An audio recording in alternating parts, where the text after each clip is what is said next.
O evangelista Lucas, ele é considerado um dos únicos, se não o único, gentil, não judeu, a escrever um livro na Bíblia. Nós sabemos que os primeiros escritores dos evangelhos é Mateus, e Mateus ele vai escrever aos judeus. Logo em seguida, quem vai escrever o evangelho é Marcos, porém Marcos ele vai escrever ao povo, aos cristãos em Roma. Porém, havia uma necessidade dos gentios em ter relatos do começo ao fim sobre a obra redentora de Jesus.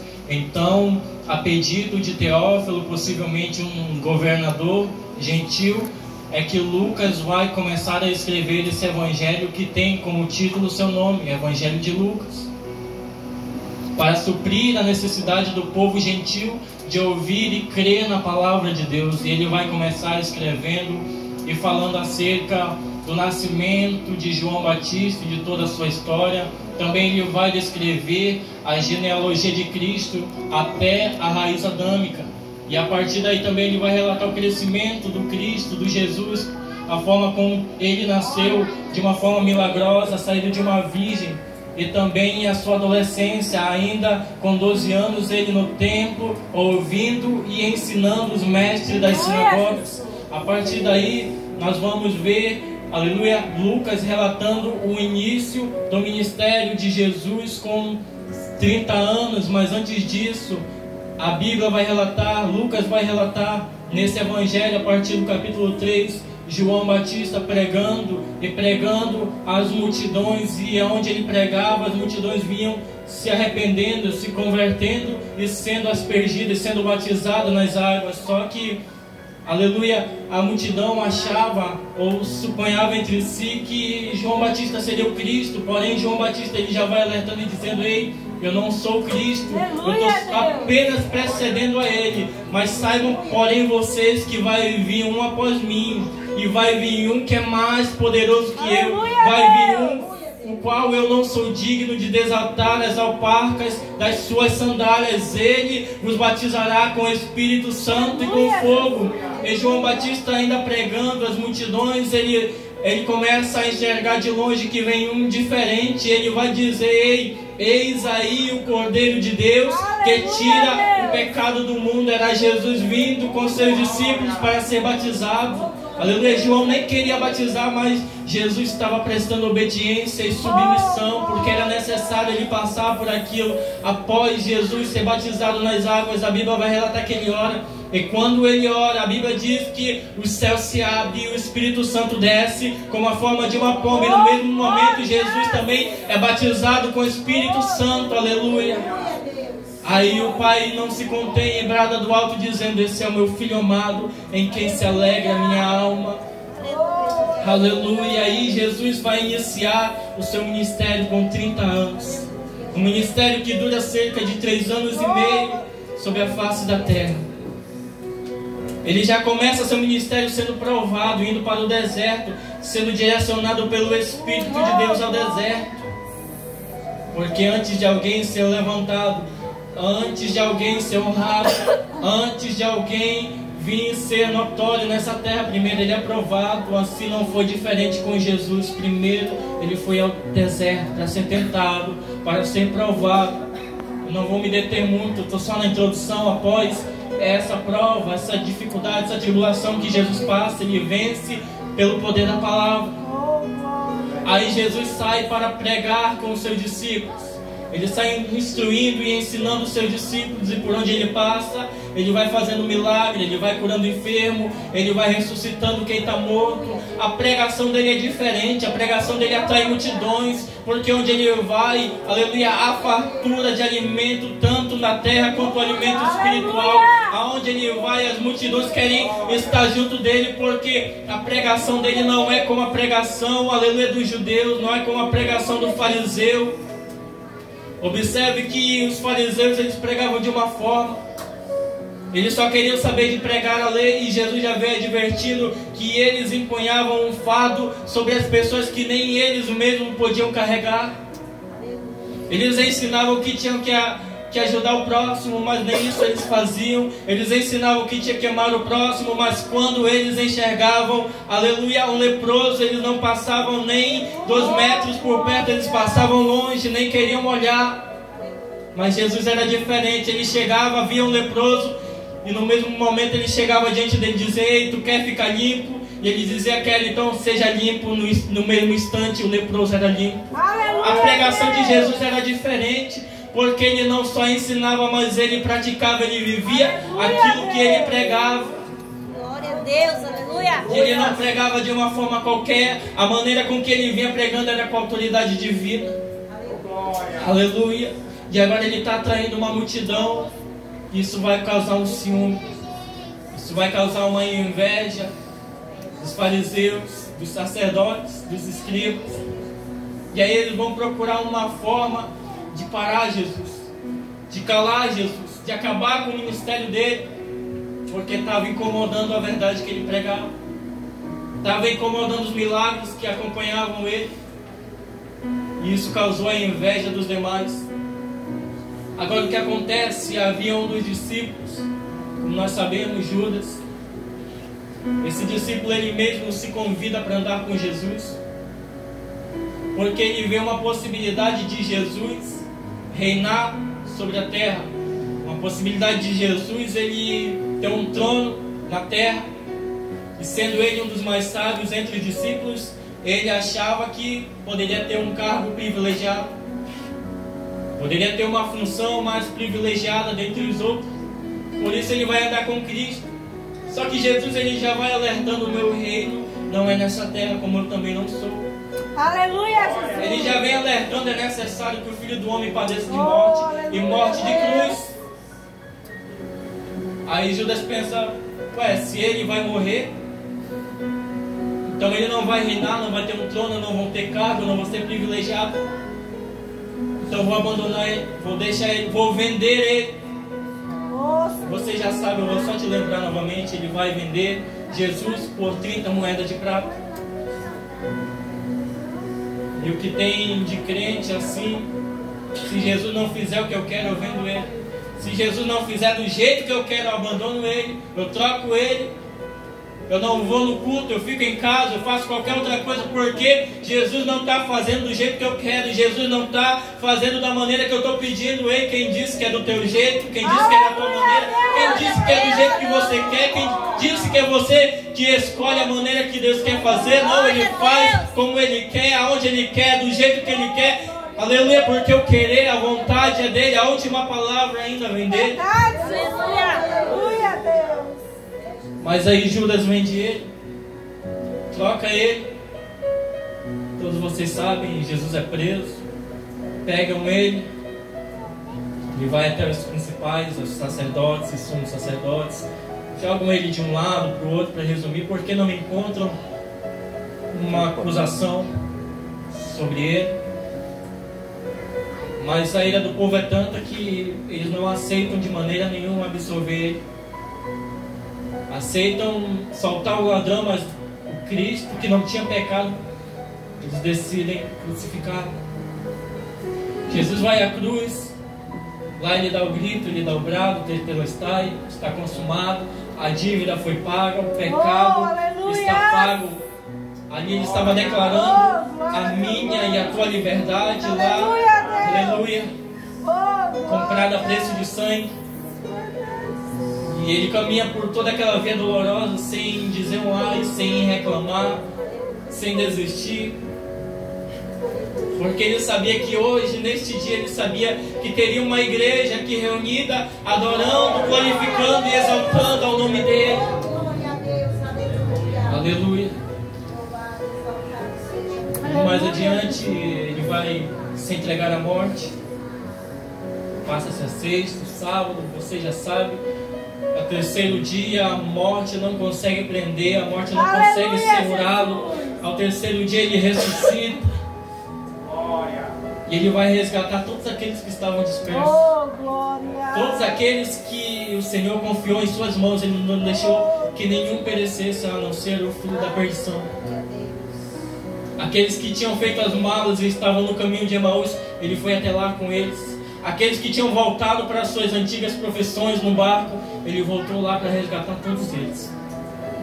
Aleluia. E agora ele aparece 40 vezes ainda aos seus discípulos, dando as últimas instruções, porque ele estava próximo de ascender ao céu. Aí Lucas, no capítulo 24, versículo 49, Jesus vai dizer: eis que envio sobre vós a promessa de meu Pai. Ficai, pois, em Jerusalém, até que do alto sejais revestidos de poder. Glória a Deus. Jesus vai dar uma ordem: fiquem em Jerusalém. Não saiam para pregar ainda, não saiam para evangelizar ainda, não saiam para fazer a minha obra ainda. Fiquem em Jerusalém, aguardem a minha promessa. E qual foi o tempo determinado? Até que? Ele não disse vocês vão orar 5 dias, 10 dias, 1 mês, 2 meses, 1 ano, 2... Não. Até que. Fiquem lá até que a minha promessa desça sobre vocês. Fiquem orando até que o milagre aconteça na vida de vocês. Fiquem orando até que o desejo do seu coração seja realizado. Aí você pensa: eu estou orando 2 anos, 3 anos, 4 anos, 5 anos, eu ainda não ouvi resposta, eu ainda não vi o milagre acontecer, eu ainda não vi a minha família ser salva. Mas Jesus está dizendo aí: continue orando até que, continue buscando até que, continue, aleluia, persistindo até que no alto a promessa desça sobre a vida de vocês. Era Jesus dando uma lição aos discípulos, dizendo: eu não quero vocês pregando sem antes orar. Eu não quero vocês evangelizando sem antes orar. Eu não quero vocês fazendo a minha obra sem antes orar. Primeiro vão para o cenáculo, primeiro vão orar, primeiro vão me buscar, primeiro vão ser revestidos de poder do alto. Aqueles que ouvem vão até o cenáculo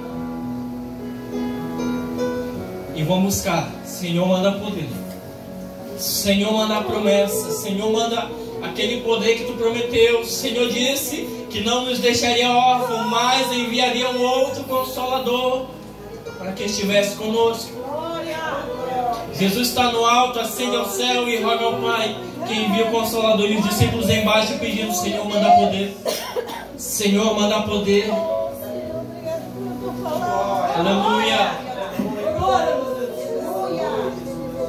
Imagine uma igreja orando embaixo e Jesus diante do Pai rogando: Senhor, eles estão pedindo, Senhor, eles estão clamando, Senhor, eles estão orando, Senhor, eles querem poder, Senhor, eles querem ser cheios, Senhor, eles não estão conformados. Manda teu poder para eles, manda o Espírito Santo sobre a vida deles, manda virtude sobre a vida deles.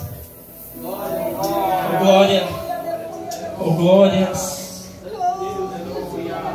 Antes de Jesus ascender, ele ainda vai dizer, Atos 8: mas recebereis poder ao descer sobre vós o Espírito Santo, a minha virtude, e ser-me-eis testemunhas, tanto em Jerusalém, como na Judeia e Samaria, até aos confins da terra. E Jesus estava dando um objetivo para o avivamento. Ele sabia que o avivamento viria sobre a igreja, mas ele já deixou escrito bem claro esse avivamento: após descer o Espírito Santo, após vocês serem cheios, após vocês receberem a minha virtude, vocês serão minhas testemunhas. Vocês vão testemunhar do que eu fiz, do que eu vou fazer na vida de vocês e através da vida de vocês. Então o objetivo desse avivamento é: sejam minhas testemunhas, testemunhas dos meus milagres, testemunha a minha salvação, testemunha o Cristo que veio a essa terra, morreu como cordeiro, ressuscitou como leão, ascendeu ao céu e um dia vai voltar para buscar a sua igreja. Sejam testemunhas, sejam testemunhas, sejam testemunhas. Aleluia, aleluia. Sejam testemunhas.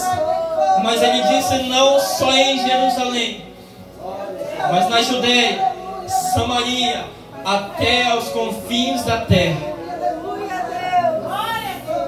Aí é o 10º dia de oração dos irmãos no cenáculo. por ocasião desse 10º dia, era realizada a festa do Pentecostes em Jerusalém. Se reuniam sábios, os doutores, as autoridades, os entendidos do Torá, do livro da lei, os 5 livros de Moisés, e iam até Jerusalém celebrar essa festa anualmente. Só que bem nesse 10º dia, era o dia de Pentecostes, e nesse dia de Pentecostes foi exatamente o dia que Jesus escolheu. Aleluia. Foi exatamente nesse dia que o Senhor escolheu. Eu vou mandar nesse dia o meu Espírito Santo. Jerusalém estava cheio de sábios e doutores, mas o Espírito Santo ele vem descer sobre ex-drogados, sobre ex-prostitutas, sobre ex-pescadores, sobre aqueles que eram indoutos e letrados. Sobre eles veio o Espírito Santo. Capítulo 2 de Atos. E cumprindo-se o dia de Pentecostes, sobreveio um vento veemente e impetuoso e invade aquele ambiente. Agora aquele vento vai soprando, e aonde o vento vai soprando, aleluia, aquele que é frio vai ficando quente. Aonde o vento vai soprando, quem não é batizado vai sendo batizado com o Espírito Santo. Aonde o vento vai soprando, se ouve línguas repartidas como que de fogo. Aonde o vento vai soprando, o crente vai sendo renovado. Aonde o vento vai soprando, aleluia, aquele que está fraco vai sendo fortalecido. Aonde o vento vai soprando, aquele que está caindo vai sendo levantado. Oh glórias, oh glórias, oh glórias.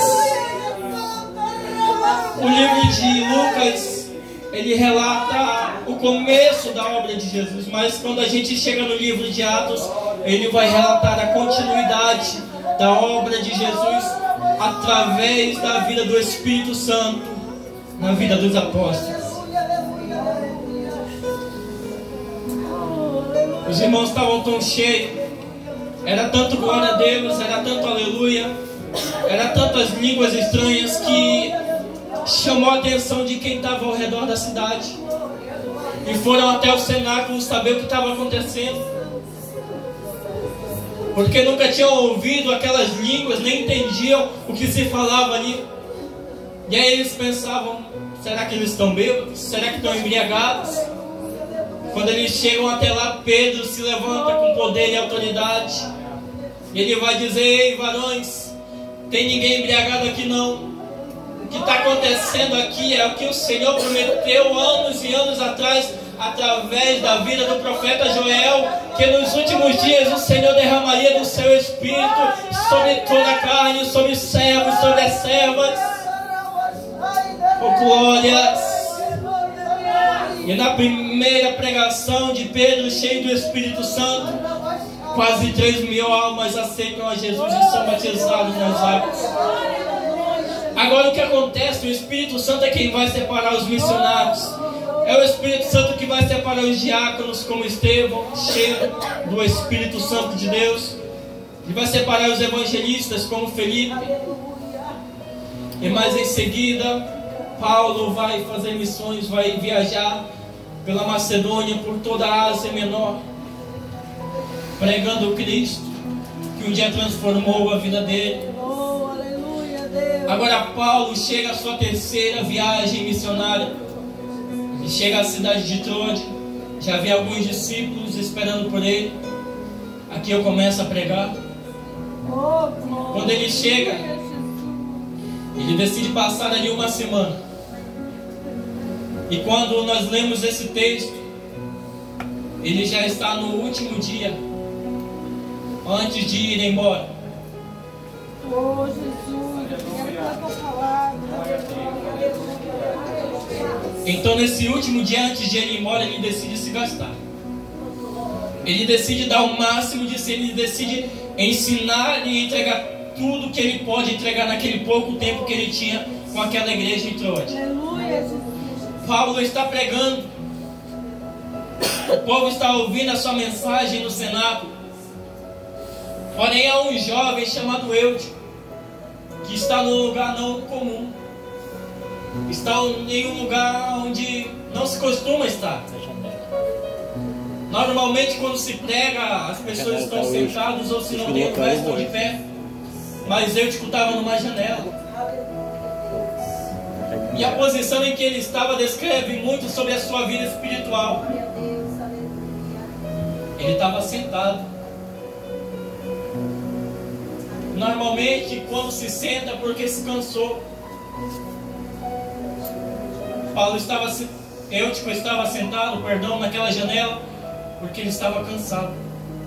Quem sabe naquele culto onde Paulo pregava, Eutico já pregou também.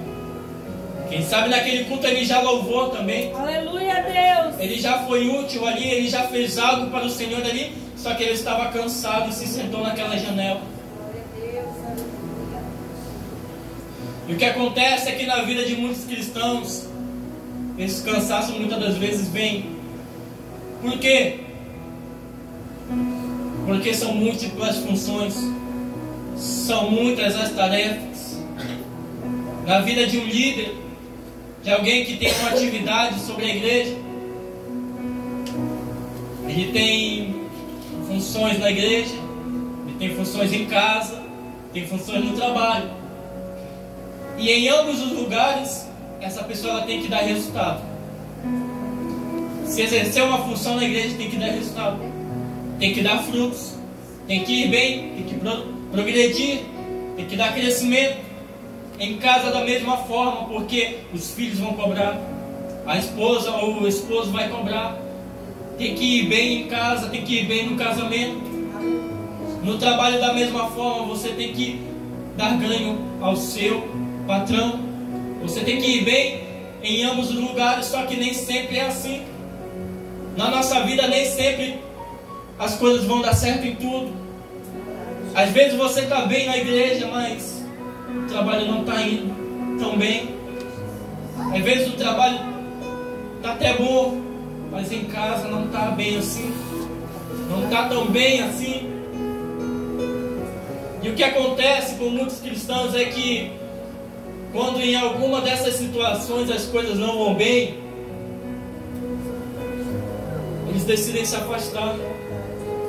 Alguns entregam tudo, porque não suportam o peso de uma cobrança, de deitar à noite e ter crise de ansiedade, e de não conseguir dormir, porque são muitas as responsabilidades e cobranças. E muitas das vezes perder o sono, porque as coisas não estão indo bem, ou da maneira que planejava. Assim estava eu. Mas o que acontece, muitas das vezes as pessoas vão abandonar tudo, entregar os pontos, deixar os cargos. Alguns acabam caindo, saindo da presença, saindo da igreja. Outros, para esquecer daquilo, para deixar a frustração que aconteceu, mudam-se e vão para outras igrejas. Só que há outro tipo de pessoas que ficam como eu, tipo, sentado em uma janela, que agora não estão mais cultuando, só estão observando. Agora o culto está acontecendo, Paulo está pregando, mas eu, tipo, está apenas como um espectador. Ele já não cultua mais como no primeiro amor. Ele já não adora mais em espírito e em verdade. Ele já não se envolve na presença, na glória de Deus, não. Ele está só observando Paulo pregar. E muitos clientes se encontram nessa mesma situação como ele, apenas sentados, observando. Mas aí, se eu, tipo, ele tinha uma visão, ele tinha duas visões na verdade. Sentado numa janela, ele pode olhar o mundo do lado de fora, e também a igreja na presença do lado de dentro. E se ele observa do lado de fora, o mundo está chamando ele. Os apelos do mundo estão vindo sobre a mente dele. Ele sai de vez, vem para fora. O mundo oferecendo na mente dele as facilidades, a felicidade, melhor dizendo, a euforia, uma alegria passageira. Se ele observa do lado de fora, o inimigo está colocando pensamentos para ele. Não entra mais não para a presença, sai de vez. Ei, lá não tem ninguém para chamar a tua atenção. Ei, lá não tem ninguém para te impor regras. Lá não tem ninguém para te dizer o que fazer, o que não fazer. Lá tu tem liberdade, mas não, lá é escravidão. Aleluia. Lá não é felicidade, é euforia, é coisa de momento. Mas do lado de fora tem um mundo que chama por muitos cristãos. E eu estava lá em cima daquela janela, olhando para fora, sendo bombardeado. Mas se ele olha do lado de dentro também, ele vai ver uma igreja que está na presença. Porém, uma igreja que passa por lutas, uma igreja que passa por provas, uma igreja que passa por dificuldades, que passa por tribulações, que tem desertos, sim, porque Jesus mesmo, ele já veio alertando e dizendo: no mundo tereis aflições, mas tende bom ânimo, aleluia, eu venci o mundo, aleluia. Jesus foi bem claro dizendo: tereis tribulações. E também ele foi bem claro dizendo: se alguém quiser vir após mim, negue-se a si mesmo, tome a sua cruz dia após dia e siga-me. Ele viu uma igreja que passa por lutas, por tribulações, mas também ele viu uma igreja que tem um Deus. Aleluia, Deus. Uma igreja que tem um dono. E o dono dessa igreja, ele protege essa igreja. O dono dessa igreja, ele guarda essa igreja. O dono dessa igreja, ele sustenta. O dono dessa igreja, ele cura. O dono dessa igreja, ele provê. O dono dessa igreja, ele pagou alto preço. Preço de sangue. Sangue que foi vertido na cruz. Sangue que nos purifica e nos lava de todo pecado. Essa igreja tem um dono. Essa igreja não está sozinha. Há um Deus que vela por essa igreja. Mas aí de tanto Eutico ficar naquela janela, uma janela de decisão, veio sobre ele o sono. Você sabe que o sonolento, ele não tem ânimo, não tem vontade de nada. O sono que veio sobre ele foi tão forte que ele caiu do terceiro andar. E a Bíblia relata que ele cai como que morto. Aleluia, Deus. Ele vai cair como que morto. E sabe o que acontece? É que antes de ele cair, ele estava lá sentado. A Bíblia relata que havia muitas luzes sobre aquele templo. Então era muito fácil saber que ele estava lá. E sabe, os irmãos viram ele lá, em um lugar que não era para ele estar. O que me entristece é que ninguém tomou a decisão de ir lá com ele. É que ninguém decidiu ir lá saber como ele estava. Ninguém procurou saber o que estava acontecendo com a vida dele. Ninguém quis saber o que ele estava passando. Ninguém se importou com ele. Ninguém atentou para o que ele estava vivendo. E o que acontece em nossos dias é que nós esperamos as pessoas caírem para poder nós irmos lá ajudar. Nós primeiro esperamos alguém cair para poder estender a mão. Primeiro se aguarda a queda, a notícia: ó, caiu. Aí que eles vão dizer: ah, vamos lá visitar, vamos lá saber como ele está. Porque ninguém decidiu ir lá antes. Quem sabe se alguém fosse lá antes, ele não teria caído. Alguém está esperando por mim, por você, estender a mão e ir lá dizer: ei, o que está acontecendo, o que você está passando, como é que está a sua vida. Não espere alguém cair próximo de você, mas vá até lá antes que isso aconteça e procure saber o que está acontecendo. E a verdade é que a gente se preocupa tanto em ganhar aquele que está lá fora. É que a gente quer ganhar tanto quem está lá no mundo, mas às vezes esquecemos de quem está perto de nós. Aleluia, Jesus. É que a gente olha tanto para quem está lá longe, mas tem gente precisando do nosso lado e a gente não se deparou, a gente não se deu conta. Alguém está esperando você ir lá e estender a mão. Glória a Jesus. Aí Eutico caiu como que morto. Aí vem a parte mais linda que eu acho nesse texto. A atitude de Paulo, o gesto de Paulo para com Eutico. Se fosse um religioso qualquer, ele já ia aproveitar o gancho e dizer: ó, tá vendo?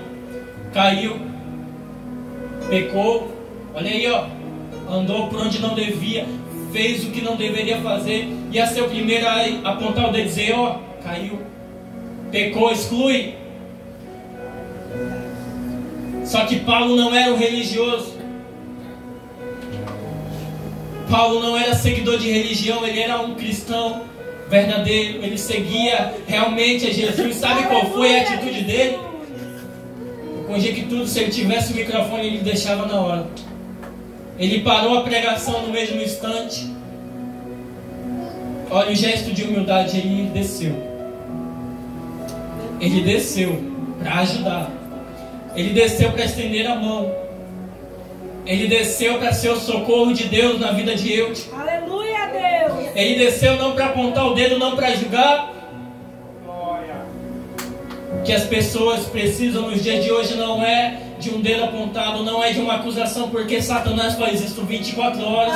Ele precisa de pessoas dispostas a descer como Paulo e estender a sua mão para ajudar. Paulo desceu, se inclinou, e a Bíblia diz, ele abraçou Eutico. Ele abraçou, ele não mandou embora, ele não excluiu, ele desceu e abraçou o jovem. Alguém precisa do teu abraço. Aleluia, Jesus. Alguém precisa do teu abraço. Alguém precisa da tua ajuda. Mas não espere que esse alguém venha cair. Enquanto é tempo, seja o socorro de Deus na vida dessa pessoa. A Bíblia diz que quando Paulo ele abraça Eutico, no mesmo instante a vida volta para a vida dele. E quando Paulo abraça ele, ele ressuscita no mesmo instante. Aleluia. Glória a Deus, aleluia. É no teu abraço que Jesus ele quer curar feridas.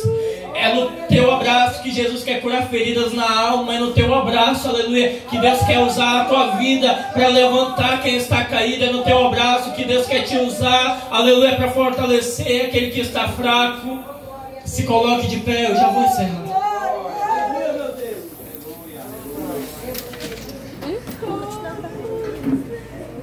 Eutico ressuscita no mesmo instante. Mas observe que quando ele estava na janela, se ele prestasse bem atenção, como eu falei, a uma igreja que sim, passa por lutas, provas e dificuldades, mas também essa igreja ela tem um Deus, sim, tem um dono. Essa igreja também tem presença, essa igreja também tem unção, tem glória, sim. E o dono dessa igreja, o Deus dessa igreja, vai chegar um dia que ele vai dizer basta. Como assim? Quando ele disser basta, ele vai estar dizendo, não quero mais a minha igreja na terra. Quando ele disser basta, ele vai estar dizendo, não quero mais a minha igreja sofrendo. Não quero mais a minha igreja passando por lutas. Não quero mais a minha igreja na terra. Não quero mais a minha igreja chorando. Não quero mais a minha igreja aflita. Não quero mais a minha igreja enferma. Não quero mais a minha igreja nessa terra. Quando esse dia chegar, que ele disser basta, o último anjo ele vai tocar a trombeta. E quando esse anjo tocar a trombeta, Jesus ele vai abrir o céu e vai descer as nuvens. E quando esse dia chegar, a Bíblia relata, aleluia, que